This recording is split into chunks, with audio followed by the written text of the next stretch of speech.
ஆண்டவராகிய இயேசுவின் நாமத்தில் தொலைக்காட்சி நேயர்களுக்கு அன்பின் வாழ்த்துக்கள். இந்த நாளின் செய்தி நீதிமொழிகளின் புஸ்தகம் 6ஆம் அதிகாரம் 6ஆம் வசனத்திலிருந்து 11ஆம் வசனம் வரைக்கும். நீதிமொழிகள் 6ஆம் அதிகாரம் 6 முதல் 11 வசனங்கள் வரை. இது நீங்கள் பலமுறை படித்திருக்கலாம், இருந்தாலும் பலமுறை இந்த செய்தியை கேட்டிருக்கலாம்.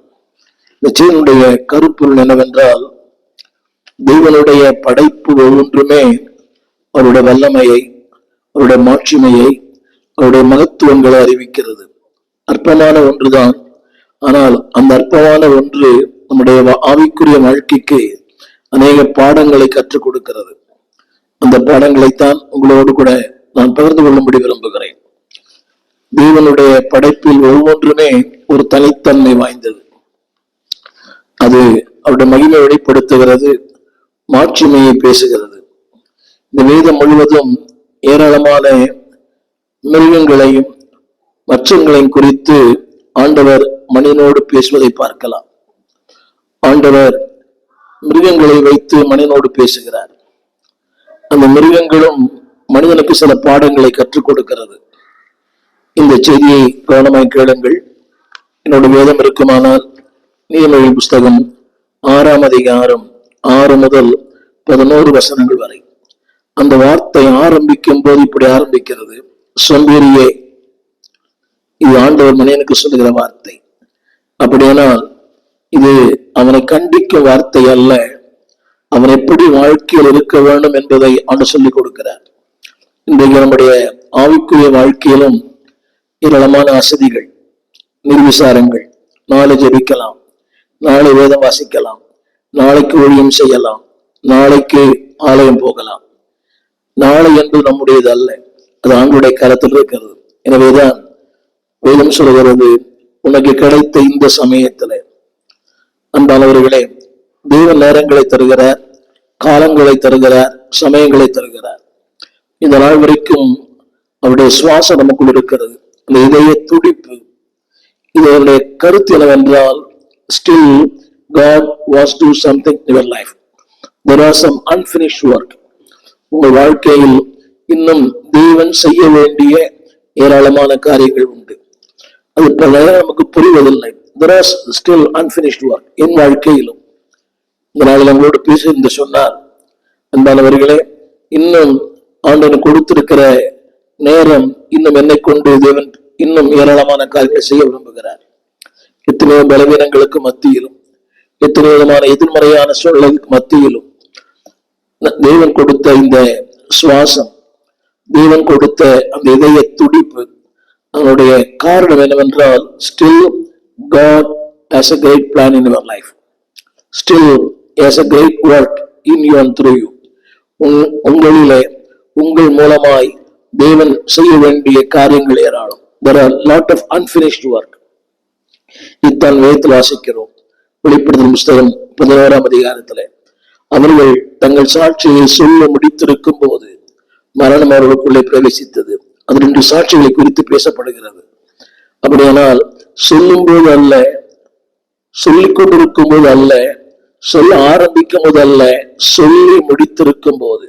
So God has still, there are a lot of unfinished work in you and me. உங்களிலும் என்னிலும் அவர் செய்து முடிக்க வேண்டிய காரியங்கள் ஏராளம் ஏராளம். எனவேதான் சொல்லுகிறார், சோம்பேறியே, நிர்விசாரமா இருக்காதே, அசதியா இருக்காதே, தூக்கத்தை விரும்பாதே. அடிக்கடி வேதம் சொல்கிறது, தூக்கத்தை விரும்பாதே, விரும்பினால் தரித்திரன் ஆவாய். இன்றைக்கு திருச்சபையிலே அதிகாலை ஜபத்துக்கு வருவர்கள் குறைந்த பேர் தான். இந்த செய்தியை நான் கொரிய தேசத்திலிருந்து நான் ஒளிப்பதிவு செய்கிறேன். இன்று காலையில அதிகாலை ஜபம், அந்த ஆலயம் நிரம்பி இருந்தது. ஆராதனைக்கு வருகிற போல மக்கள் வந்திருந்தார்கள். இது முடித்த வேலைகளுக்கு போகிறார்கள். ஆலயம் ஞாயிற்றுக்கிழமை ஆராயம் எப்படி இருக்குமோ அதே போல காலை ஆராதனை இந்த கொரிய தேசத்துல, இந்த குழுவிலும். எனவேதான் தேசத்தை கர்த்தர் ஆசீர்வதித்திருக்கிறார். அந்த மக்கள் செழிப்பா இருக்கிறார்கள். ஒரு 100 ஆண்டுகளுக்குள்ளாக இந்த தேசம் ஒரு மாபெரும் வளர்ச்சி, பொருளாதாரத்தில், கட்டமைப்பில், ஆன்மீக வாழ்க்கையில், சமூக வாழ்க்கையில உயர்ந்திருக்கிறார்கள். சொல்ல போனால் அன்பானவர்களே, அமெரிக்க தேசத்தை விட இவர்கள் உயர்ந்திருக்கிறார்கள். இது காரணம் என்னவென்றால் தேவனுடைய தேடுதல். அந்த தேடுதல் அவளை உயர்த்திருக்கிறது. ஆண்டவர் சொல்லுகிறார், நீதிமொழிகள் 6:6, சோம்பேறியே, நீ இறைவனிடத்துல போய் அதன் வழிகளை பார்த்து ஞானத்தை கற்றுக்கொள். யோசித்து பாருங்கள், ஞானத்தின் பிறப்பிடமே மனிதன் தான். தேவன் அதுக்கு அடுத்து மனிதன். திரும்ப சொல்லுகிறேன், தேவனுடைய படைப்பிலே மனிதன் ஒரு சிகரம். God has put all his potential in him. அவனுக்குள்ளே எல்லா திறமைகளை வைத்திருக்கிறார். ஞானத்தை நான் பலமுறை சொல்லியிருக்கிறேன். கல்லூரி கொடுப்பது அறிவு, கத்தர் கொடுப்பது ஞானம். அவர் சொல்லுகிறார், ஞானத்தை கற்றுக்கொள். 7ஆம் வசனம், நீதிமொழிகள் 6:7. அதற்கு பிரபு இல்லை, தலைவன் இல்லை, அதிகாரி இல்லை, இல்லாதிருந்தும். 6:8, கோடை காலத்திலே தனக்கு ஆதாரத்தை சம்பாதித்து அற்பு காலத்தில் தன் தானியத்தை சேர்த்து வைக்கிறது. கோடை காலத்திலே தனக்கு ஆதாரத்தை சம்பாதித்து அற்பு காலத்திலே தனக்கு தானியத்தை சேர்த்து வைக்கிறது. அதற்கு கூட காலங்கள் தெரிகிறது. அதற்கு ஒரு தூரத்து பார்வை. கோடை காலம், அடுத்து அறுப்பு காலம். உழைக்க வேண்டிய நேரம், உண்ண வேண்டிய நேரம், இழைப்பாற வேண்டிய நேரம். எறும்புக்கு கூட புரிந்திருக்கிறது, அற்ப ஜந்துவா இருந்தும். அடுத்த வார்த்தை சொல்லுகிறார் 6:11 கூட, இன்னும் கொஞ்ச நேரம் உறங்கட்டும், இன்னும் கொஞ்சம் கை முடக்கி கொண்டு நித்திரை செய்யட்டும் என்பாயோ. உன் தரித்திரம் வழிபோக்கனை போலவும் உன் வறுமை ஆயுதம் அணிந்த மனிதனைப் போலவும் வரும். இதுதான் தேவன் மனிதனுக்கு சொல்லிக் கொடுக்கிற பாடம். செய்திக்குள்ளே நான் போகிறேன்.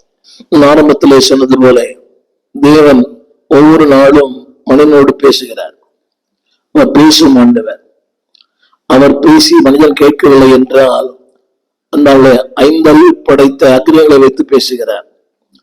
ஏசாயா புஸ்தகம் 1ஆம் அதிகாரம் 3ஆம் வசனம்.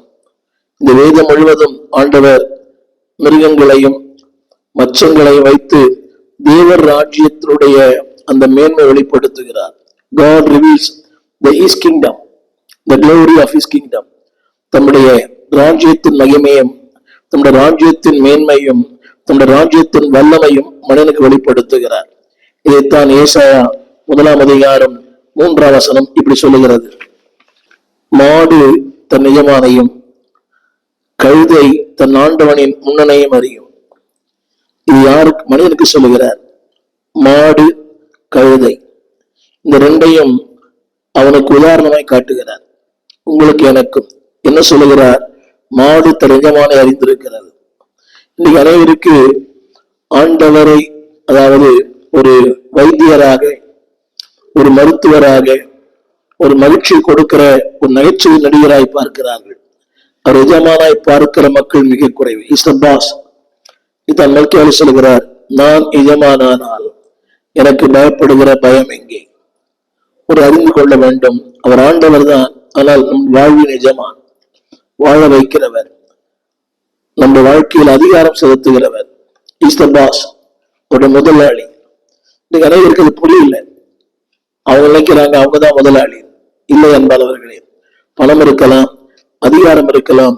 The Lord God is your boss. அவர் தான் உங்க வாழ்க்கையில மிகப்பெரிய எஜமான். ஒருவேளை உலகத்தால் சோறு போடுவாங்க, ஒரு நிர்வாகம் சோறு போடுது, அரசாங்கம் தேவைகளை சந்திக்கலாம், யாரோ ஒருத்தர் உதவி செய்தாங்க, ஆனால் அவளுக்கு எல்லாவற்றுக்கும் பெரியவர் எஜமான். அவர் சொல்லுகிறார், நான் எஜமானால். மல்கியாவில வேதம் சொல்கிறது, மாடு தன் எஜமானை அறிந்திருக்கிறது, கழுதை தன் ஆண்டவனின் முன்னணையை அறிந்திருக்கிறது. அதாவது the place where it should be.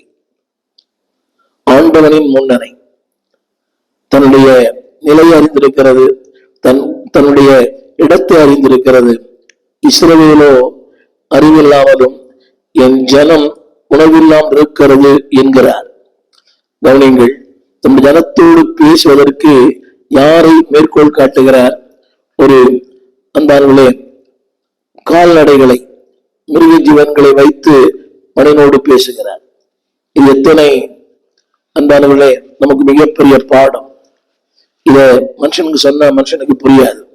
மாடு, கழுதை இது ஏற்புடைய வார்த்தை அல்ல, விரும்ப தகுந்த வார்த்தையும் அல்ல. இது நம்ம பிள்ளைகிட்ட சொல்லி பாருங்களேன், மோர் டென்ஷன், அவளுக்கு அதிக கோபம். யார்கிட்ட சொல்ல முடியாது அந்த வார்த்தையை, நீ கழுதை, நீ மாடு. இந்நாட்களிலே ஆசிரியர்கள் கூட மாவளை கண்டிப்பதற்கு உரிமை இல்லை. அடுத்த நாள் ஒரு அந்த ஆசிரியர் மேல ஒரு குற்றச்சாட்டு, அல்லாவிட்டால் ஒரு பாலியல் ஏதோ ஒன்றை சொல்லி, அல்லாவிட்டால் வழக்கு, காவல்துறை ஏதோ ஒன்றை சொல்லி அடுத்த நாள் கைது. யோசித்து பாருங்கள், யாரும் இந்த நாட்களில் யாரையும் கரெக்ட் பண்றது இல்லை. ஆசிரியர் மனம் அடிக்க முடியல, பெற்றோர் பிள்ளையை கண்டிக்க முடியல, உடனே அவன் தற்கொலைக்கு போறான். விசுவாசி ஒரு ஊழியன் விசுவாசி கண்டிக்க முடியல, சபமாடுறார். இல்லாவிட்டால் அவருக்கு எதிராகவே சபை ஆரம்பிக்கிறார். இன்னைக்கு யாரையும் கண்டித்து உணர்த்துவது என்பது முடியாத காரியம். ஆனால் தேவன் சொல்லுகிறார், அன்பானவர்களே, அவர் சொல்ல வார்த்தை, என் ஜனங்களோ அறிவில்லாமலும் என் ஜனங்கள் உணர்வில்லாமலும் இருக்கிறார்கள். இது எத்தனை பெரிய, இது ஆண்டவர் வேதனையோடு சொல்லுகிறார், கண்ணீரோடு சொல்லுகிறார், கலக்கத்தோடு சொல்லுகிறார். உணர்வில்லையே, அறிவில்லையே. இந்த கர்த்தருடைய நாள்ல பாருங்க, அன்னைக்குதான் திருமணம், அன்னைக்குதான் காது குத்துறது, அன்னைக்குதான் விருந்து, அன்னைக்குதான் பெண் பார்க்கிறது, அன்னைக்குதான் பிளம்பர், எலக்ட்ரிஷியன் ரிப்பேர் பண்றது.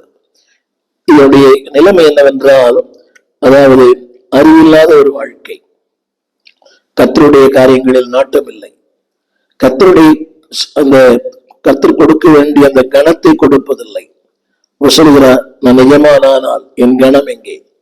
நீ தேவனை கணம் பண்றது இல்லை, தன்னுடைய வீட்டை கணம் பண்றது இல்லை, தன்னுடைய ஊழியரையும் கணம் பண்றது இல்லை.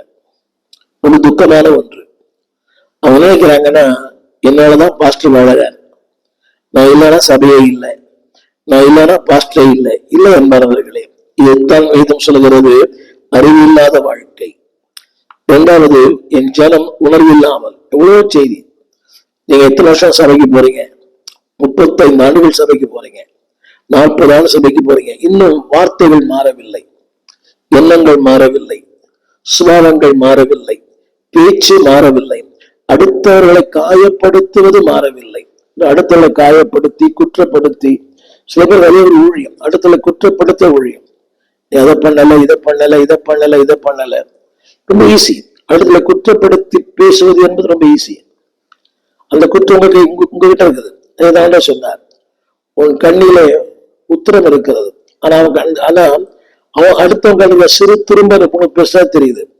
உன் கண் இருக்கிற உத்திரம் பெரிய பாவங்கள் தெரியல. இதைத்தான் தேவன் சொல்லுகிறார். எனவேதான் அந்த வார்த்தை சொல்லுகிறது, அன்பான தேவ பிள்ளைகளே, எனவேதான் நாளிலே ஆண்டவர் இந்த எறும்பை கொண்டு நம்மோடு பேசுகிறார். இதைத்தான் தீர்க்கதரிசியாக பீலையாமோடு ஆண்டவர் பேசினார். கழுதையை கொண்டு, மனுஷர் பேசாத வார்த்தைகளை மிருகம் பேசிற்று. ஆண்டவர் ஒரு தீர்க்கதரிசி, 1000 பேருக்கு தீர்க்க தரிசனம் சொல்லுகிறவர். ஆனால் ஒரு கழுதையை கொண்டு அவனோடு பேசுகிறார். தேவன் யாரை கொண்டு பேச முடியும்? அவரோட நோக்கம் என்னவென்றால், அதாவது இப்படி நினைக்கிறாங்க, என்னோட பெரியவர் சொன்னா நான் கீழ்ப்படியுவேன், சின்னவர் சொன்னா கீழ்ப்படிய மாட்டேன். இல்லை, நான் இன்றைக்கு உங்களோடு பேசுகிறேனே, இதற்கு காரணம் ஒரு சின்ன பையன்தான். என்னை கிறிஸ்துக்குள் நடத்தினது என் நண்பர், ஆனால் அதற்கு விதை போட்டது ஒரு சின்ன பையன். எங்க வீட்டிலே வெள்ளிக்கிழமை மாலையிலே நான் ஒரு பூஜை பண்ணி கொண்டிருந்தேன். அந்த பூஜை முடிந்த உடனே ஏதோ ஒரு கேள்வி, ஏன் கேட்டேனே எனக்கு தெரியாது, ஏதோ ஒரு கேள்வி கேட்டேன்.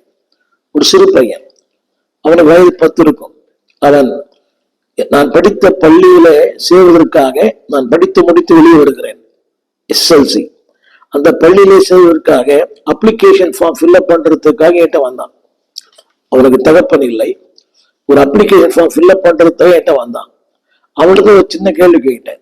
அவன் ஒரு பிரமார்க்கத்தை சார்ந்தவன், கிறிஸ்தவன் அல்ல, கிறிஸ்தவ பள்ளியில படித்தவனும் அல்ல. சும்மா ஒரு நாசுக்கா கலோக்கியெல்லாம் கேட்டேன், விளையாட்டா கேட்டேன்.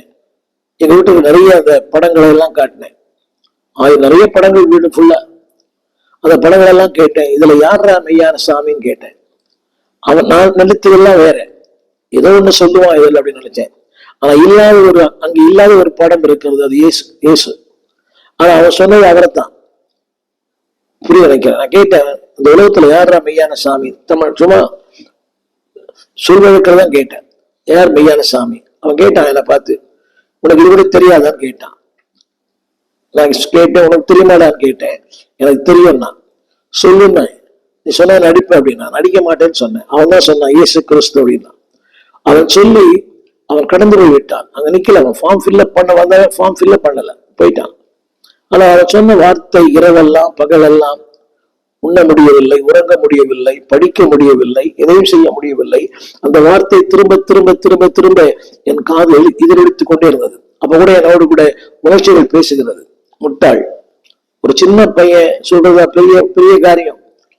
அந்த நாட்களிலே எனக்கு அதிகமான உலக பிரகாரமான கொஞ்சம் அறிவு இருந்தது. நிறைய திருப்புகழ், திருப்பாவை, உலக அறிவு, அதிகமான புஸ்தகங்களை படிப்பேன். கீவா ஜெகநாதன், அடுத்து கவியரசு கண்ணதாசன், அர்த்தமுள்ள இந்து மதம், இப்படி நிறைய காரியங்கள், ஜெயகாந்தன், இப்படி நிறைய புத்தகங்களை வாசிப்பேன். ஓரளவுக்கு கொஞ்சம் உலக ஞானம் சொல்ல உலக அறிவு. ஆனால் அந்த பையனுடைய அந்த வார்த்தை என் வாழ்க்கையை சிந்திக்க வைத்தது.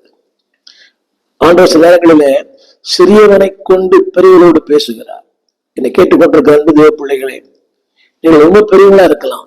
God uses even small things, big blessing in a small packages. மிகப்பெரிய ஆசீர்வாதங்கள் எளிமையான தோற்றத்தில் எளியவர்கள் மூலமாய். அது மட்டுமல்ல, இந்த நீதிமன்ற புஸ்தகத்துல அடிக்கடி தேவன் பயன்படுத்துவதெல்லாம் அன்பானவர்களே, ஒரு தெய்வீக திட்டத்தை நிறைவேற்றுவதற்கு ஆண்டவர் மிருகங்களை பயன்படுத்துகிறார். இன்றைக்கு நான் சொல்ல வந்த விஷயம், God reveals the heavenly kingdom through animal kingdom. ஏற்றுக்கொள்ள நீங்கள் மறுப்பீர்கள். God reveals the heavenly kingdom through animal kingdom. இந்த மிருக ஜீவன்களை வைத்து பரலோகத்தினுடைய அந்த சத்தியங்களை வெளிப்படுத்துகிறார்.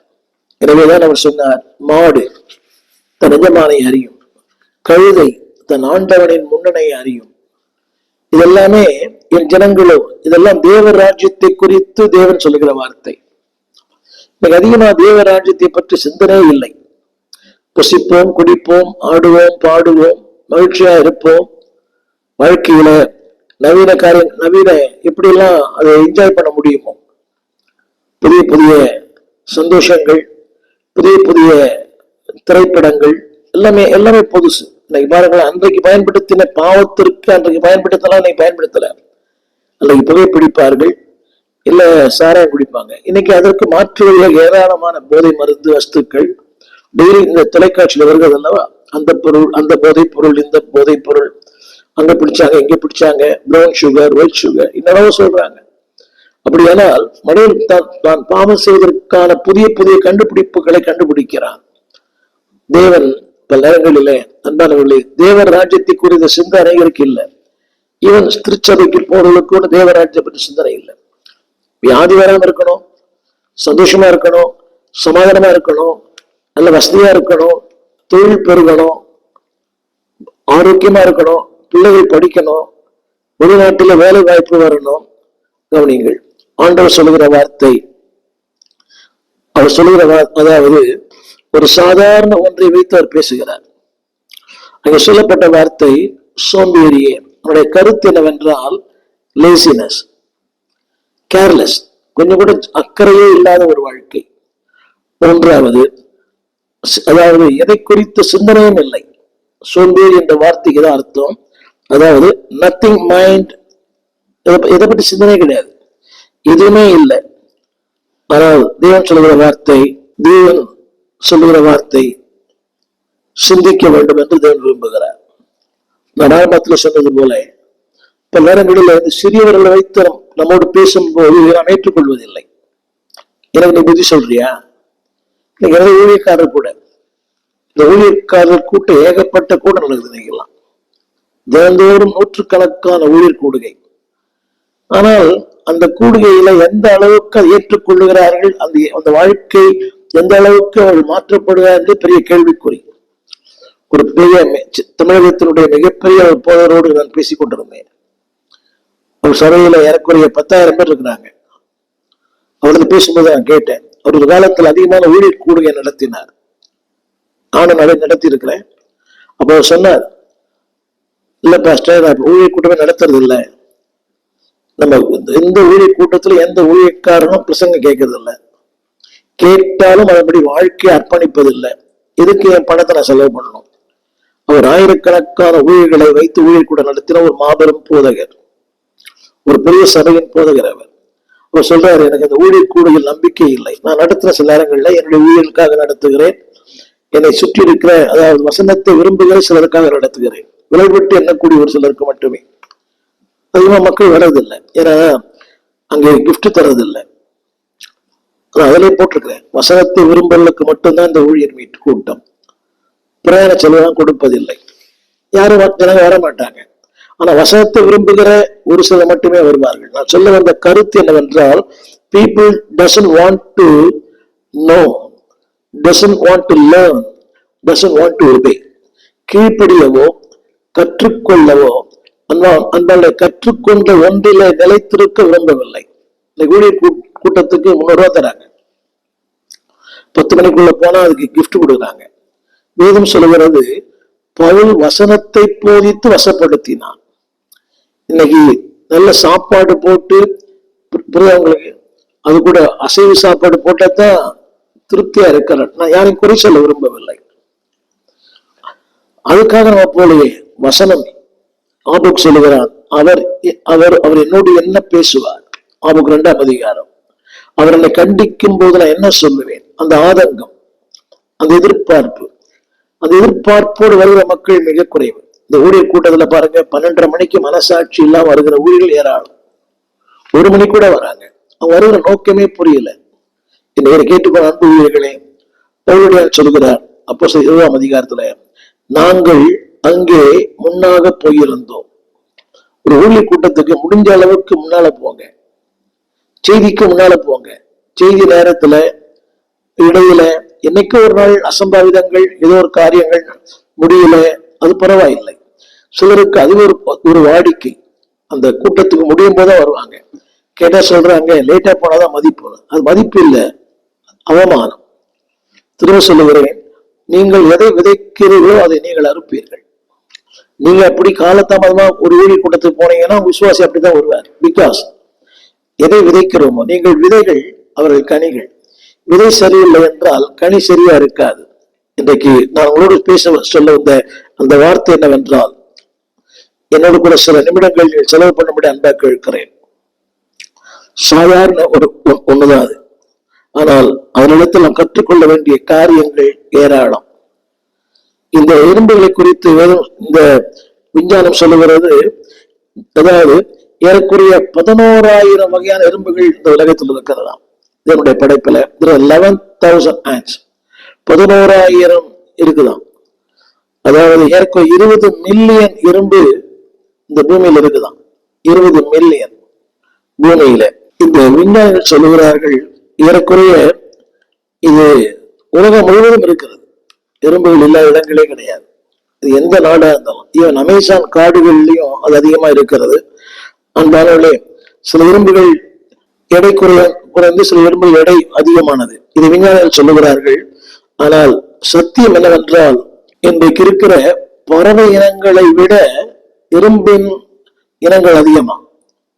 உலக ஆராய்ச்சி சொல்லுகிறது, பறவை இனங்களை விட இரும்பின் அந்த இனங்கள் அதிகமா. அது உலகம் முழுவதும் அது இருக்கிறது. அதுல என்னவென்றால், மிகப்பெரிய அதிசயத்தை நான் சொல்ல விரும்புகிறேன். அதாவது அது எப்பவுமே, அதாவது இட் ஆல்வேஸ் லிவ் டுகெதர். என் செய்தியை கேளுங்கள். இந்த எறும்புகளை குறித்த சில சத்தியங்கள். இந்த எறும்புகள் மனிதனுக்கு ஏராளமான சத்தியங்களை போதிக்கிறது. அதற்கு 6 கால் என்று சொல்லுகிறார்கள். ஆனால் அந்த அற்ப ஜந்துவான் அந்த எறும்பு மனிதனுக்கு சொல்லுகிற முதல் காரியம் கவனிங்கள். என்னோட முதல் குறிப்பு என்னவென்றால், அந்த எறும்பின் வேலை, the works of the ant, அந்த எறும்பின் வேலை என்ன? நம்பர் 1, அது என்றைக்குமே இணைந்து செயல்படுகிறது. It always work together. மனுஷன் அது இல்லை. இணைந்து செயல்பட முடியல ஊழியத்துல. அதாவது அதாவது ஹார்மனின்றாங்க, ஃபெலோஷிப்ன்றாங்க, ஆனா ஃபெலோஷிப்பே இல்லை. அவருக்கு 2 பேர், இவருக்கு 2 பேர். ஆனா அங்கே பேசப்படுவது என்னவென்றால் ஃபெலோஷிப், ஐக்கியம். ஐக்கியத்தில் ஐக்கியம் இல்லை. தலைவருக்கு 2 பேர், செயலாளருக்கு 2 பேர், பொருளாளருக்கு 2 பேர். அதுக்கு என்ன பேர்னா ஐக்கியம், ஊழியர் ஐக்கியம். பல ஐக்கியங்கள் வைத்திருக்கிறார். வாலிபர் ஐக்கியம், ஆனா ஐக்கியமே இல்லை. பெண்கள் ஐக்கியம். ஒருத்தர் கருத்தை ஒருத்தர் ஏத்துக்கிறது இல்லை. ஒரு சகோதரின் கருத்தை இன்னும் சகோதரி ஏத்துக்கிறது இல்லை. அன்பானவர்களே, வளர்ந்து விடுங்கள், இல்லையே உடைந்து போவீர்கள். ஃபெலோஷிப் என்ற வார்த்தைக்கு அர்த்தமே two fellows sailing in one ship in one direction. ஒரே திசையை நோக்கி பிரயாணம் பண்ணுவது. இன்றைக்கு என்னுடைய முதல் குறிப்பு என்னவென்றால், அது இணைந்து செயல்படும் ஒரு தன்மை உடையது. பார்ட்னர்ஷிப், இணைந்து செயல்படும். எந்த எறும்பும் நீ தனியா பார்க்க முடியாது. எந்த எறும்பையும் தனியே நீங்கள் பார்க்க முடியாது. ஒரு எறும்போடு பல எறும்புகள் சேர்ந்து இறக்கும். அது ஒரு பார்ட்னர்ஷிப். ஒரு பொருளை கொண்டு போகிறது, இழுத்து கொண்டு போகிறது, தனியா செய்யறதில்லை. இன்னைக்கு பாருங்க, எல்லாருமே நான் தான் செய்யணும், எல்லாம் நான். அடுத்தவங்க செஞ்சா அதுல ஒரு நிறைய குற்றம் கண்டுபிடிக்கிறது. அது சரியில்லை, இது சரியில்லை, இது சரியில்லை. இல்லை என்றாலும் நீங்களும் சரியில்லாதவர்கள் தான். அதே உங்களை சரிப்படுத்தினார். சோ சரியில்லை என்பதனாலே ஒருவரை தூக்கி எறிவது அது சிறப்புடையது அல்ல. யாருமே சரியில்லை. நீங்க சரியா இருக்கலாம், நீங்க சூப்பரா இருக்கலாம் இந்த துறையிலுமே, இந்த ஊடகத்துறையில், இல்லாவிட்டால் இந்த ஒலிபெரிக்கு ஆப்ரேட் பண்றதுல, ஏதோ ஒரு துறை சரியா இருக்கலாம். இசைத்துறையில எல்லாருமே உங்களை மாதிரி இருக்க வேண்டும் என்று எதிர்பார்ப்பது கடினம். ஆனால் அவர் இழுத்து கொண்டு போகிறீங்களே, அதான் தனிச்சிறப்பு. இதைத்தான் எறும்பு செய்கிறது. அது எப்படி செய்ய தெரியுமா? தி ஒர்க் இன் லவ், அன்பிலே அது செய்கிறது. எறும்பு சண்டை போட்டு நீங்க பார்த்திருக்க மாட்டீங்க. மற்ற மிருகங்கள் சண்டை போட்டு பார்க்கும். நாயோட சண்டை போடுது, மிருகங்கள் சண்டை போடுது. நீங்க இந்த அனிமல் பிளான்ட்ல பார்த்திருப்பீங்க. ஆனால் எறும்பு என்னைக்குமே சண்டை போட்டு நீங்க பார்த்ததில்லை. அன்பு தேவைப்படுகிற நீங்கள் நான் அறிந்து கொள்ள வேண்டிய ஒரு சத்தியம் என்னவென்றால், நோ ஃபைட்ஸ். அது மட்டுமல்ல, அது எப்பவுமே அன்பினாலே செய்கிறது. இதைத்தான் எபிரேயர் 13ஆம் அதிகாரம் 1ஆம் வசனம் சொல்லுகிறது. எபிரேயர் 13:1, சகோதர சிநேகம். It works together. அது நீங்க ஆரம்பத்தில் சொன்ன போது ஒர்க் இன் லவ். அது அன்பினால். அந்த எறும்பியானது யாரோ ஜாதி பார்க்கல, இனம் பார்க்கல, நிறம் பார்க்கல. But they work together, they work in love, அன்பினாலே. இதைத்தான் 1 யோவான் 4:7 ஆண்டு சொல்லுகிறார், பிரியமானவர்களே, ஒருவர் அன்பா இருக்க கடவோம், ஏனெனில் அன்பு தேவனால் உண்டாயிருக்கிறது. இன்னைக்கு 9 அதிகமா இருக்குது. அடுத்தவருக்கு இதை தள்ளி நான் வரணும், ஒண்ணும் இல்லை. ஒருவர் ஐக்கியமா இருக்கிறார், ஒருவரோட ஐக்கியமா இருக்கிறார். இல்லாட்டா அவருக்கு முன்னுரிமை கொடுக்கிறார் வைத்துக் கொள்ளுங்க. ஒரு ஊழியர் அது அடுத்தவருக்கு பொறுப்பதில்லை. அவர் எப்படியாவது அவரை பழி வாங்கணும், அவர் குறை சொல்லிட்டே இருக்கணும். அந்த எறும்பு it works together with love. இந்த வார்த்தைகளை உணிக்க வேண்டும். சேர்ந்து வேலை செய்கிறது, அன்போடு கூட சேர்ந்து வேலை செய்கிறது. அதுல ஒரு வார்த்தை ஏற்பட்டிருக்கிறது, ஒருவரில் ஒருவர் அன்பா இருக்க கடவோம். இது எறும்பு செய்து. அது மட்டுமல்ல, ஏனெனில் அந்த அன்பு தேவனால் உண்டாயிருக்கிறது. நீங்க எறும்பிட்ட பார்க்கலாம். ஆரம்பத்துல சொன்னேன், ஒர்க் இன் லவ். அடுத்த ஒரு வார்த்தை, ஏனென்றால் அன்புள்ள எவனும் தேவனால் பிறந்தவன். நல்ல கவனிங்க, அன்புள்ளவன் எவனும் தேவனால் பிறந்தவன். அப்ப அன்பே இல்லைன்னா, அன்பு செலுத்துவதா சொல்றது சாப்பாடு வாங்கி கொடுக்கறது இல்லை, அவரோடு கூட ஒத்து போவது. அதுக்கு எல்லாத்துக்கும் ஒத்து போன்னு சொல்ல மாட்டேன், அவரோடு ஒத்து போவது, இசைந்து போவது. இன்னைக்கு இணைப்பும் இல்லை, இசைவும் இல்லை. வார்த்தை கவனிக்க மாட்டோம். இணைப்பும் இல்லை, இசைவும் இல்லை. திரும்ப சொல்லுகிறேன், அந்தாங்களே, என்னை போல நீங்கள் இல்லை, உங்களைப் போல நான் இல்லை. ஆனாலும் தேவன் விரும்புகிற ஒன்றை தெரியுமா? இசைந்திருப்போம். இல்லையே வாழ்க்கை வீணா போயிடும். குடும்பங்களை கூட இசைவு இல்லையே, குடும்பங்களை இசைவே இல்லை. இன்னைக்கு இணைப்பு இருக்கிறது, ஆனா இசைவு இல்லை. அதனாலதான் பாருங்க, குடும்பத்துல விவாகரத்து பிரச்சனை, வருஷக்கணக்காக பேசாத கணவன் மனைவிலாம் இருக்கிறாங்க. இணைப்பு இருக்குது, கணவன் மனைவி இணைப்பு, உலகத்தில் இணைப்பு இருக்கு. ஆனா அவர்களுக்குள்ள அந்த இசைவு இல்லை. இதைத்தான் வேதம் சொல்லுகிறது, அவர்கள் இருவரும் ஒரே மாமிசமா இருப்பார்கள், ஒன்றாய் இருப்பார்கள். இன்னைக்கு இணைப்பு என்பது வேறு. இணைப்பு மனிதனால் உண்டாக்கப்படுகிறது, இசைவு தேவனால் உண்டாக்கப்படுது. இணைப்பு உங்களுக்கு புரியுது? இணைப்பு ஒரு ஆண் பெண் ஒரு பெற்றோர் பார்த்து திருமணம் பண்றாங்க, அது இணைப்பு. அங்க இசைவு இல்லையே. நிறைய குடும்பங்கள்ல இன்னைக்கு இணைப்பு இருக்கிறது பேரளவுக்கு. ரேஷன் கார்டு சொன்னார், நானும் என் மனைவியும் ரேஷன் கார்டுல கணவன் மனைவியா இருக்கிறோம். கருத்து என்னவென்றால், ரேஷன் கார்டுல தான் கணவன் மனைவி, வாழ்க்கையில கணவன் மனைவியா இல்லை. துக்கமான ஒன்று. இருமிடத்திலே கற்றுக்கொள்ளுங்கள், அது போட்டா போட்டியே கிடையாது. நீ செய் நான் செய் இல்லை. நான் இந்த கொரியாவிலே இப்போ இருக்கிறேன், இந்த திருச்சபையில பேசிக் கொண்டிருக்கிறேன். அங்கே அந்த சமையல் அறையில ஏறக்குறைய 500 பேருக்கு சமைக்கிறார்கள் இந்த சகோதரிகள். அவங்க அத்தனை பேர் 3 நேர ஊழியருடைய மனைவிமார்கள். அதாவது ப்ராசஸ் வைஃப். 5 மணிக்கு 6:30 வராங்க, முடித்து 7 மணிக்கு பிரேக்ஃபாஸ்ட் கொடுக்குறாங்க, திரும்ப 12 மணிக்கு ஜெபத்துக்கு வராங்க, திரும்ப 12 மணிக்கு போய் சாப்பாடு தராங்க. அவங்க எப்ப செய்யறாங்கன்னு ஒண்ணுமே புரியல. அதாவது அதையும் செய்கிறார்கள், இதை விட்டு விடாது இருக்கிறார்கள். இன்னொரு தனிச்சிறப்பு என்னவென்றால், அந்த ஏறக்குறைய 10 பேர் அவள் சத்தமே போடுறதில்லை. நோ ஷவுட்டிங், நோ சவுண்ட், ஒரு சத்தம் கூட வரல. இன்னைக்கு நம்ம 2 பேர் சாப்பிடுறதுக்கு எவ்வளவு சத்தம். அந்த போதகர் மனைவி ஒரு மெகா சபையின் போதகரவர், 7000 பேர் உள்ள சபையின் போதகரவர். அவருடைய மனைவி பாத்திரம் கழுவுறாங்க. நாம் கற்றுக்கொள்ள வேண்டிய வழக்கம். அந்த போதகர் அவர் தரையை துடைக்கிறார். நேற்றிரவு நான் பார்த்தேன், அவர் தரையை துடைத்துக் கொண்டிருக்கிறார். இப்ப நான் சொல்ல வந்த கருத்து என்னவென்றால், ஒர்க் இன் லவ், அன்பினாலே. கடந்த முறை நான் இங்க வந்திருந்த போது எனக்கு காலில ஒரு பெரிய பலவீனம் ஏற்பட்டது. காலிலே ஒரு ஸ்கின் ப்ராப்ளம் ஏற்பட்டது. அவர் எண்ணெய் பூசி, அவருடைய எண்ணெய் பூசி ரொம்ப நேரம் ஜெபம் பண்ணார். எண்ணெய் பூசி பூசி ரொம்ப நேரம். எனக்கே அந்த அருவருப்பா இருந்தது, அந்த ஸ்கின் ப்ராப்ளம். அதாவது எண்ணெய் பூசி தடவி தடவி ஜெபம் பண்றார். Work in love. அன்பானவர்களே, இதைத்தான் 1 யோவான் 4:7 சொல்லப்பட்டிருக்கிறது. தேவனால் பிறந்தவன் அன்பு கூறுவான். தேவனால் பிறந்தவன் அவர் அறிந்திருக்கிறான். மற்றவர்கள் சொன்ன வார்த்தை யோவான் 13:35, நீங்கள் ஒருவரில் ஒருவர் அன்பாயிருந்தால் அதனால் என்னுடைய சீஷர்கள் என்று அறிந்து கொள்ளுவார்கள். இந்த வார்த்தை பலமுறை படித்திருக்கலாம்.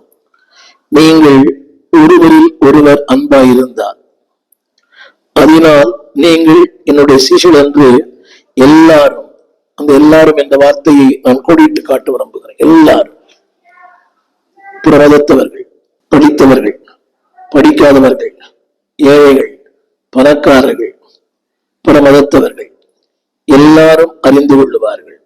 எத்தனை பெரிய வார்த்தை! ஏதான் நீங்கள் ஒருவரில் ஒருவர் அன்புள்ளவர்களாய் இருந்தால், ஒரு அன்பு வாயளவில் இல்லை, இசைந்து போகிறவர்கள், ஒத்து போகுது. சில பேர் சொல்லுவாங்க, எனக்கு ஒத்து வரலைங்க அவரு. யாருமே யாரோட ஒத்து வர்றதில்லை.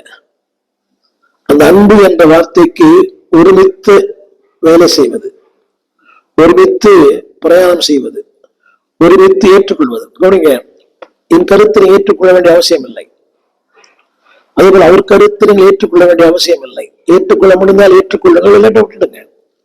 அதுக்காக டோன்ட் ஃபைட் ஈச் அதர். அது இரும்பு, அதுக்கு மாற்று கருத்தே இல்லை. ஒரு பொருளை கொண்டு வருகிறது, மற்ற எல்லா இடமும் சேர்ந்து வேலை செய்கிறது. Work in love. 2வது, அது ஒன்றுக்கொன்று உதவியா இருக்கிறது. முதல்ல சொன்னேன் ஒர்க் இன் லவ். 2வது, ஒன்றுக்கொன்று உதவியா இருக்கிறது. அதாவது அந்த ஒரு எறும்பின் பாரத்தை அடுத்த எறும்பு பகிர்ந்து கொள்ளுகிறது. நீங்க பார்த்திருக்கலாம், அது இழுத்து கொண்டு வருகிறது. அந்த இழுத்து கொண்டு வரும்போது அந்த சுமையை கவனியுங்கள், அது இது இன்னொரு எறும்பும் சேர்த்து அதை கொண்டு வருகிறது. இதைத்தான் கலாத்தியர் 6:2 வாசிக்கிறோம். ஒருவர் பாரத்தை ஒருவர் சுமந்து. அந்த இரும்பு ஒரு பாரத்தை சுமக்கிறது.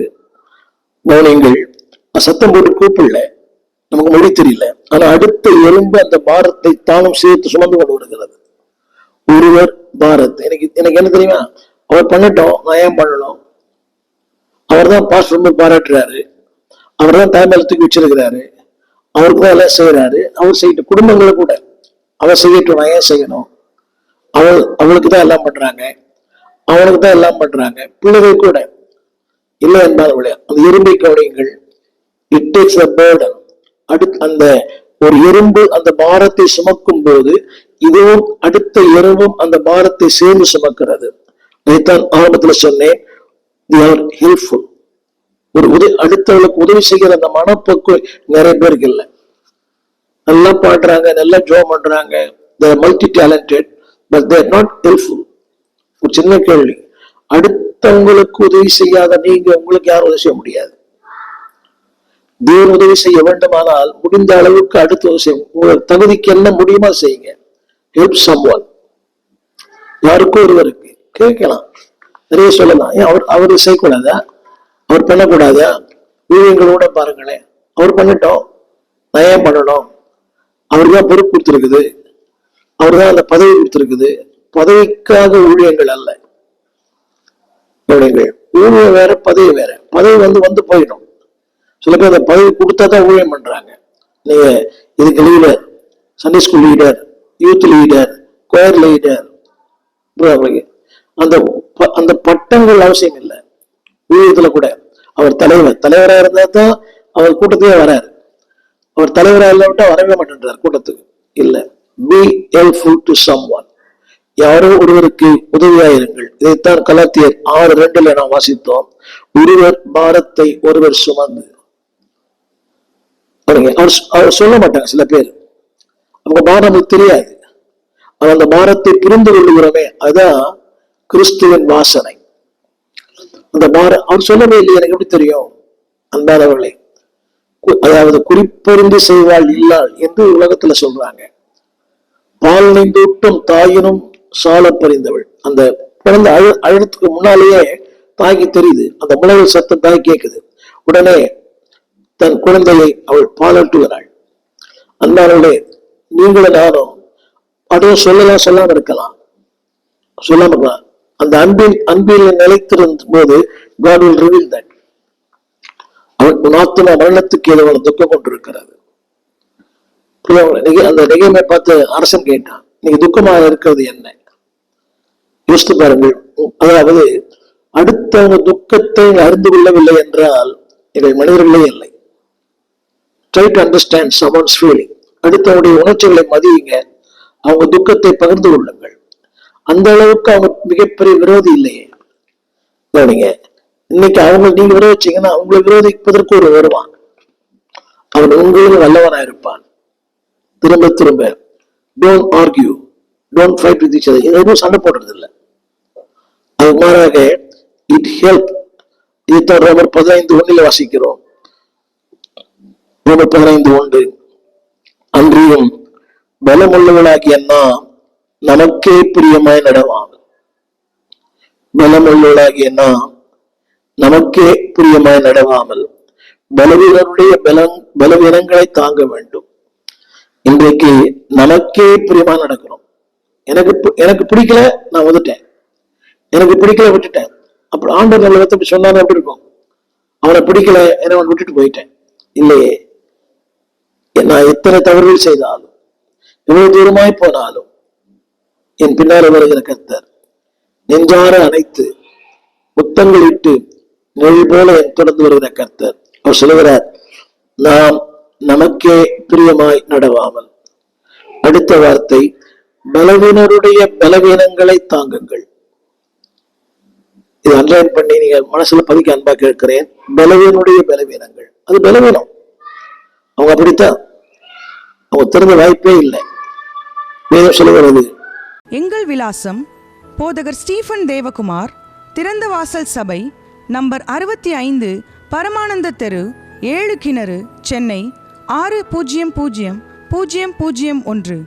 தொடர்புக்கு 9841839287. மேலும் 0444318330. எங்கள் மின் அஞ்சல் stephenopendor@gmail.com. எங்கள் தேவ செய்திகளை யூடியூப் சேனலில் பார்த்து பயனடையுங்கள். தேவன் உங்களை ஆசிர்வதிப்பாராக.